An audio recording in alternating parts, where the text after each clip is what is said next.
প্রিয় দর্শক, যেমনটি শুনছিলেন যে ডাক্তার শারমিন সুলতানাকে হেনস্থা করেছে এই অর্জুন আগরওয়ালা লেনে যে ডায়াগনস্টিক সেন্টার দেখছেন, লাইভ ডায়াগনস্টিক সেন্টার।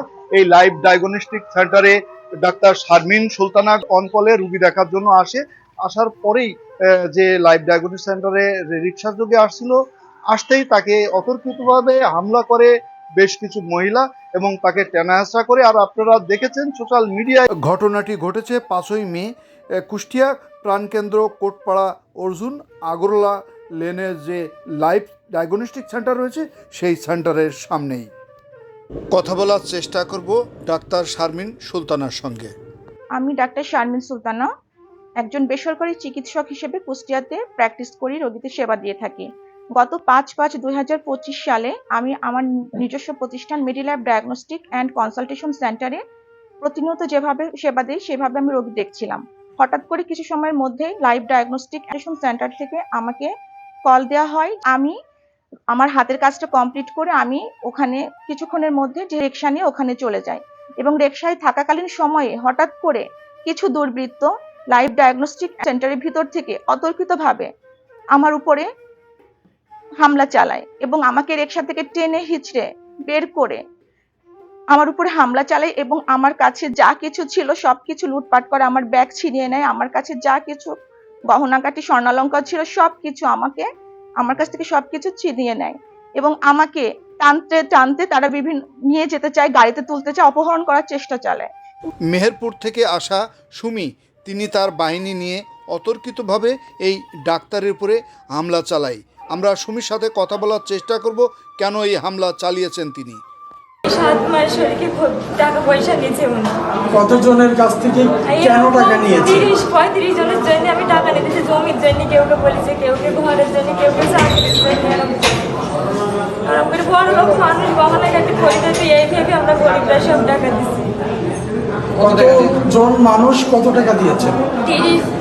30-35 জন মানুষ, তাও 30-35 লাখ টাকা দিয়েছে। কিন্তু ডাক্তার শারমিন সুলতানার দাবি, আমি কখনো এদের চোখেই দেখি নাই, চিনি না, কিন্তু এরা কেন আমার সাথে এরকম মিথ্যাচার করছে, অসত্য বানোয়াট একটা তথ্য আমার উপর দিয়ে চাপিয়ে দিচ্ছে। আমার মনে হচ্ছে এর পিছনে কোনো পূর্ব পরিকল্পিতভাবে শত্রুতার জের ধরে হয়তোবা কোনোভাবে আমাকে ফাঁসানোর চেষ্টা করা হচ্ছে। এখানে আমি কোনোভাবেই দায়ী না, জড়িত না। এখানে নিশ্চয়ই কোনো রকম ষড়যন্ত্র লুকিয়ে আছে। আমি প্রশাসনের কাছে জোর হস্তক্ষেপ দাবি করছি, যেন সুষ্ঠু বিচারটা যেন করা হয় যে কারা এর পিছনে জড়িত আছে। কথা বলার চেষ্টা করব লাইভ ডায়াগনস্টিক সেন্টারের মালিক শামীমের সঙ্গে। আমার এখানে ডাক্তার শারমিন সুলতানা নিয়মিত রুগী দেখে, অন্যান্য ল্যাবে যেমন রুগী দেখে অনকালে আমাদের এখানে পেশেন্ট থাকলে ফোন দিলেই উনি আসে। যেমন ওরা নিজস্ব একটা ল্যাব আছে মেডিল্যাব ডায়াগনস্টিক, ওর পাশাপাশি আমাদের এখানে রুগী দেখে। তারই ধারাবাহিকতায় গতকালকে রুগী আসছে, আসার পরে আমরা ফোন দিয়েছি। ফোন দেওয়ার পরে উনি রিক্সা থেকে আসতেই আমাদের এই গেটের সামনে থেকে রিক্সা থামানোর সাথে সাথে কিছু সংখ্যক মহিলা অতিরিক্তভাবে এসে তাকে ধরে। পরে আমরা ভিতর থেকে হয়েছে আগে আসি, দেখি তাকে তাকে নিয়ে যায়। আমরা স্টাফ সবাই মিলে তাকে উদ্ধার করার চেষ্টা করি এবং অনেক হাতাহাতি হয়, যেটা সোশ্যাল মিডিয়ায় আছে, আপনারা দেখতে পাবেন। যখন কোনোভাবেই ওদেরকে 20-25 জন মহিলা কভার করা সম্ভব না, তখন আমি ছুটে আমাদের পার্শ্ববর্তী যে র্যাব ক্যাম্প আছে, র্যাব অফিস, এখানে ছুটে যাই যে আমি ওদের সহযোগিতা চাই। সহযোগিতা চাওয়ার পাশাপাশি ওনারা আমাকে পরামর্শ দেয় যে আপনি থানাতে। পরে আমি থানাতে কথা বলি, থানাতে কথা বলার পরে ওখান থেকে পুলিশ আসে তাকে। আচ্ছা, যে মহিলা এখানে রোগীর নাম লিখেছে ওনার নাম কি? ওনার নাম সুমি, বাড়ি হচ্ছে মেহেরপুর।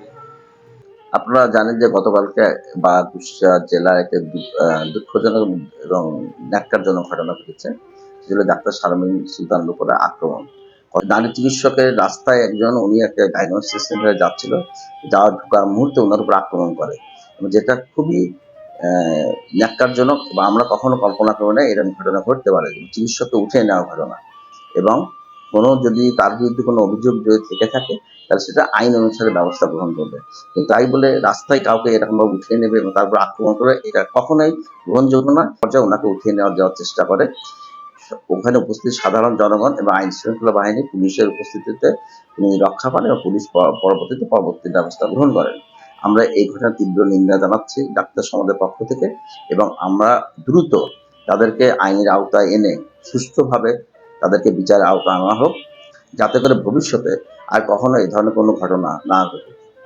নারী চিকিৎসকের দাবি যে এই ঘটনা সুষ্ঠু তদন্ত করে ব্যবস্থা নেয়ার তিনি অনুরোধ জানিয়েছেন। ডাক্তারের পক্ষ থেকেও এমনটি জানানো হয়েছে যে সঠিক তদন্ত করে দেখা হোক মূল ঘটনা কী। তবে এই ঘটনা সুষ্ঠু তদন্ত করলেই বেরিয়ে আসবে মূল রহস্য। এম এস হামাদ মৃধা, সময়ের কাগজ, কোটপাড়া, কুষ্টিয়া।